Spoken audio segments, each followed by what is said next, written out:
Hello, my name is David Cassenbury, and welcome to my final project for ME 541. We will be reviewing what I have learned from Amos Tversky and Daniel Kahneman in their investigation of biases and heuristics in decision-making using available information.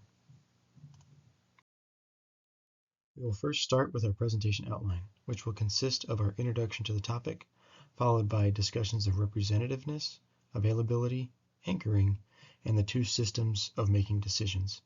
Finally, we will address how all of these topics encourage jumping to conclusions and our closing remarks. Amos Tversky and Daniel Kahneman have investigated the way identical information can be interpreted and processed differently amongst humans. The forefront of their conclusion states judgments and decisions in situations of uncertainty can be swayed unfavorably with the influence of external information. Favorability in this case leans towards the true or accepted answer to a problem, where unfavorably leans towards clouded judgment of an accurate response. Kahneman refines this theory by suggesting two systems of thought guiding our decision-making ability: our automatic system, System 1, and our thorough thought system, System 2. This presentation will focus on the examinations Tversky and Kahneman conducted to arrive at these conclusions, and extrapolate how this affects the way people think about thinking. Tversky and Kahneman claim that many decisions are based on beliefs concerning the likelihood of uncertain events. My conjecture states that this is a natural response to approach decision-making, as it is our brain's way of protecting our choices. We internally calculate the most logical result of making a decision, and deduce what would be the most advantageous to us or the parties involved. This belief is challenged by Tversky and Kahneman. People rely on a limited number of heuristic principles to reduce complex judgment to simpler machinations. This also makes sense, as humans are not equipped to run through every possible outcome of a decision to determine the most appropriate response. We rely on the data available to us, internal or external, to refine our bias, and thus cast a decision. The quality of the information available to us is what Tversky and Kahneman justify as the magnitude of our bias. They discuss three categories of heuristics and bias: representativeness, availability, and anchoring. Each of these topics will be discussed briefly and expanded on in relation to the two systems of decision-making. We will begin with a discussion of representativeness. Representativeness concerns itself with the grouping of actions to outcomes. If A occurs, does B occur, and permutations therein. One example Tversky and Kahneman used to demonstrate bias is identifying the profession of a random person based on a brief description. The description is not tailored towards one profession over another, though it clearly biases subjects towards evaluating the description in the context of what they are familiar with. Very shy and withdrawn, invariably helpful, but with little interest in people or in the world of reality. While the article suggests that most people think this person is a librarian, I personally would have thought their profession to be a farmer, since I have family members who are farmers and could correlate the description to my knowledge base. Additionally, because I was aware that a study was being conducted to see how the inclusion of information sways bias, I was cognizant of the fact that most people would not conventionally think farmer would be the correct choice, since a statistically low percentage of the population are farmers. Because of my family's history with farmers, I would be more confident with this answer than any of the other choices. This thinking goes hand in hand with Tversky and Kahneman's next claim: people are indifferent to the inclusion of sample sizes when making a decision. Among the examples used are classifications of a group of professionals between lawyers and engineers, and the birth rate of boys and girls in hospitals of varying sizes. In both instances, clear facts were given to participants to help deduce what proportion of people were lawyers or engineers, and how many boys and girls were born at each hospital. Participants seemed to neglect this additional information and made a decision based on their prior conceptions. Just like myself choosing a farmer, once I had the idea in my head that they could be a farmer, I was biased towards that result. It seems they believe that the way they think about the data can change the outcome. For example, Tversky and Kahneman claim most people are susceptible to gambler's fallacy, a corrective belief that bad outcomes should only lead to getting closer to good outcomes. I believe I am a victim of this school of thought as well, even though I have been educated about it. Consider Major League Baseball. One of the offensive performing stats is batting average, usually represented at 3 decimal places. It reflects how good your chances of hitting the ball are when you step up to the plate. When a batter enters a slump, a period of not hitting the ball and not making it on base, their batting average will decrease. The only way to get out of a slump is to hit your way out of it, or start hitting the ball during your plate appearances to start bringing your average up. Because it seems like the longer your slump is, the closer you are to hitting your way out of it, Tversky and Kahneman conclude deviations are not corrected as a chance process unfolds, they are merely diluted. Even though I wish to believe that a batter on my team is closer to getting his batting average up, he realistically has the same chance of hitting the ball as he did in his last plate appearance, and is therefore no closer to increasing his batting average. Mathematically, as your data set approaches an infinite number of samples, you will begin to approach your true value for the statistic of concern. People, including myself, are familiar and comfortable with being victims of using a small subset of data to make decisions and come to conclusions. With this, we will now shift our focus to availability. Availability is intertwined with a few of the previous examples discussed. It concerns itself with what resources and data are available to you when making a decision. Kahneman claims that less retrievable data leads to a bias towards popularity. As a reminder, System 1 oversees the automatic inference of data, and System 2 oversees deliberate thinking. So he poses a simple sentence: Anne approached the bank. Our System 1 starts working and analyzing possibilities for where Anne could be: a street corner, leaving her car, or pushing through doors. However, if we let System 2 react and consider a few more possibilities, we could also construe a situation in which Anne is near the shore or embankment of a body of water. Clearly, most people assume that because they see more people interfacing with a monetary bank, that Anne must surely be approaching a commercial establishment to conduct business. Because of the popularity of associating people with city banks, the average person will default to this inference, when it could be either case, a monetary bank or a river shore. With a lack of additional available information, humans are biased towards believing what they believe to be the most popular outcome.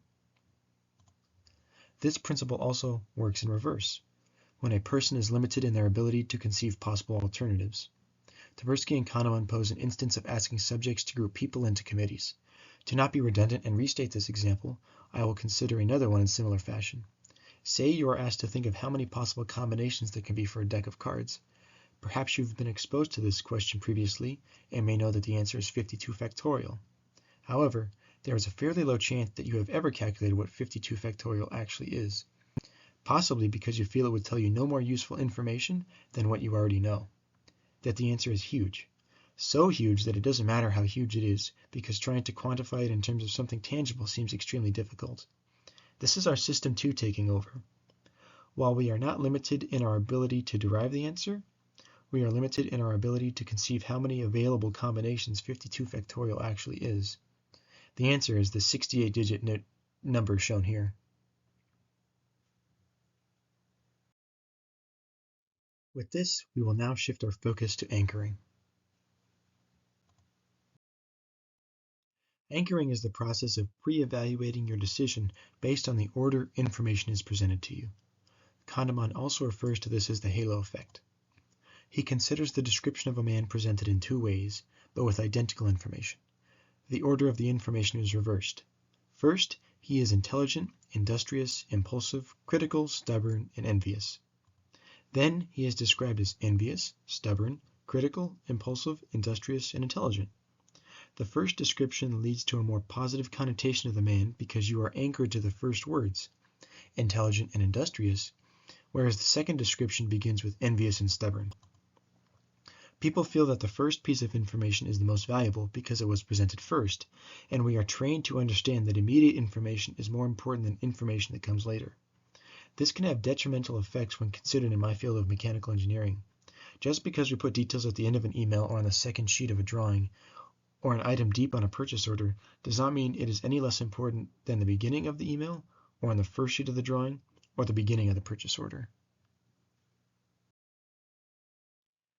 Having thoroughly discussed a few common biases in judgment and how they skew people's ability to make decisions, we will now shift our focus to a deeper dive into the two systems that control these judgments. Kahneman states that System 1 operates automatically and quickly, with little or no effort and no sense of voluntary control. System 2, contrarily, allocates attention to the effortful mental activities that demand it, including complex computations. The operations of System 2 are often associated with the subjective experience of agency, choice, and concentration. The image shown here illustrates a brief exercise to demonstrate the difference between System 1 and System 2. Go ahead and pause the video to try the exercise. You probably had an easier time with Task 2, locating word positions, rather than Task 1, the case of the word. For Task 1, because your System 2 was required to analyze the case of the word, you may have made a few mistakes. What your brain was reading conflicted with the task you were trying to carry out. However, for Task 2, once you established the pattern for word position, your System 1 could immediately make the judgment and not rely on System 2 for analysis. Kahneman argues that even though System 2 is the leader of reasoning and deduction, System 1 is still the more dominant administration.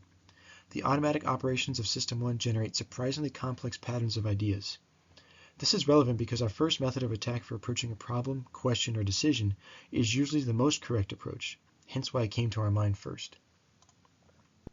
A topic I found particularly interesting from Kahneman's discussion of System 1 was orienting the source of a hidden sound. While our attention is initially directed to it, once we are confident that the sound poses no threat, an action handled by System 2, we return to our natural state. Humans have lost the muscle functionality for our ears to turn towards directional sounds. However, most animals still can. This is important in the context of decision-making because these organisms have an added capability to orient themselves to the sound and deem if action is needed on their part, whereas humans must rely on our limited muscle functionality to do the same. We require our System 2 to conduct the analysis, where another mammal may solely rely on System 1. Kahneman suggests System 1 and System 2 are both voluntary and involuntarily related. We can voluntarily choose when we want to solve a complex math problem, but in more nuanced situations, our body makes the decision for us. For example, when navigating tight roads or measuring a solvent in a chemical lab, our bodies will temporarily go deaf to limit the influence of outside noises, altering our focus. This can be especially important when navigating roads in a new city and it's important not to get lost, or when trying to measure the exact amount of a solvent to conduct a chemical reaction. Our System 2 involuntarily triggers System 1 to shut down our stimulus receptors so we may focus on the imperative task at hand. Kahneman's recap is concise. We can be blind to the obvious, and we are also blind to our blindness. I interpret this as the human nature of processing information, and how we are not perfectly equipped to handle its deliverance to us.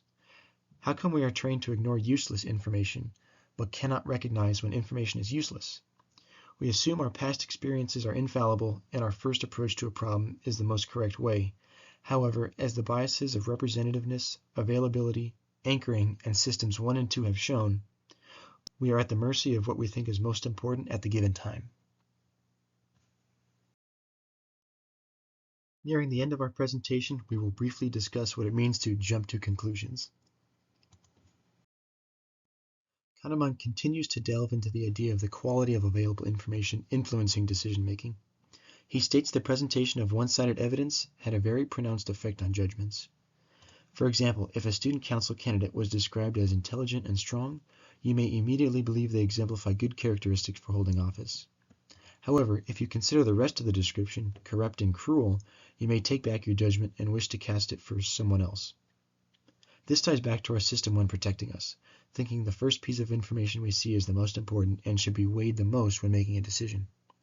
Clearly, the entire picture should be taken into consideration, though in instances more complex than this simple descriptor example, I can imagine how truncating information would be common practice.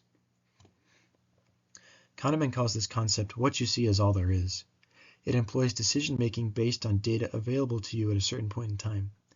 Collinear with the first half of this presentation, the amount and quality of information available to make a decision will lead to misguided judgments. What you see is all there is an extension of this. You are no more equipped to make a decision not knowing all the information available to you than having not known the information was available to you in the first place. Additionally, we fail to recognize if the information we process is valuable to making the decision at hand, or we assume that because it is provided it is useful. One example Kahneman uses to describe what you see as all there is preparing for a travel expedition. With your pack and supplies laid out in front of you and your team, it is easy to see what you are prepared for: cold weather, food rations, and climbing and safety equipment. though much harder to see what you are unprepared for: wildlife attacks, challenging terrain, and peer endurance. To make effective decisions, we must use our logical thinking to assess immediate information available to us and our creative thinking to address what we don't see. What you see is all there is expanded on with a discussion of illusions. System 1 is designed to jump to conclusions, but it does not care how far the jump is, because it is only interested in the quickest solution possible. System 2 is cognizant of how far the data was extrapolated, but this doesn't always necessarily convert to a reformed initial judgment. While quick inherent biases clearly sway decisions, Kahneman discusses how access to perfect information does not always lead to the calculated outcome. Or our System 1 is not trying to be tricked, but its judgment is flawed nonetheless, and is victim to the illusion of validity. A simple explanation of this is the Muller-Lyer illusion shown here. When fins are attached at opposite directions of lines of equal length, our System 1 immediately interprets them as unequally long. Only after learning that they are in fact equal length by taking a measurement do we believe that they are equal. Even still, our brain cannot resolve the illusion, and we are forced to mistrust our impressions to resolve the problem. Our System 2 knows the answer, but System 1 will not let us see it this way. This forced mistrust biases thinking, because we are unsure to trust our forced override or what we clearly see. In this instance, access to perfect information, lines with fins, does not equate to thinking the lines are equal, but rather believing it, which is an inherent bias. To conclude, I would like to share some final thoughts on biases and heuristics and how they affect my role as a mechanical engineer. The reason I chose this topic for Project 2 is because I am interested in understanding how people think. Understanding why people come to the decisions they do is a valuable tool in my field of mechanical engineering. Even with vast resources and access to perfect information, a simple red herring could significantly skew our judgment to perceive useless information as relevant. Our discussion of representativeness, availability, and systems 1 and 2 leads us to how these theories relate to a few concepts we have learned from our lecture material: the value of information and rationality. While we have learned that the value of information was more so related to quantifiable justification for obtaining information, Tversky and Kahneman frame their studies in such a way that shows this value is subjective in some real-world instances.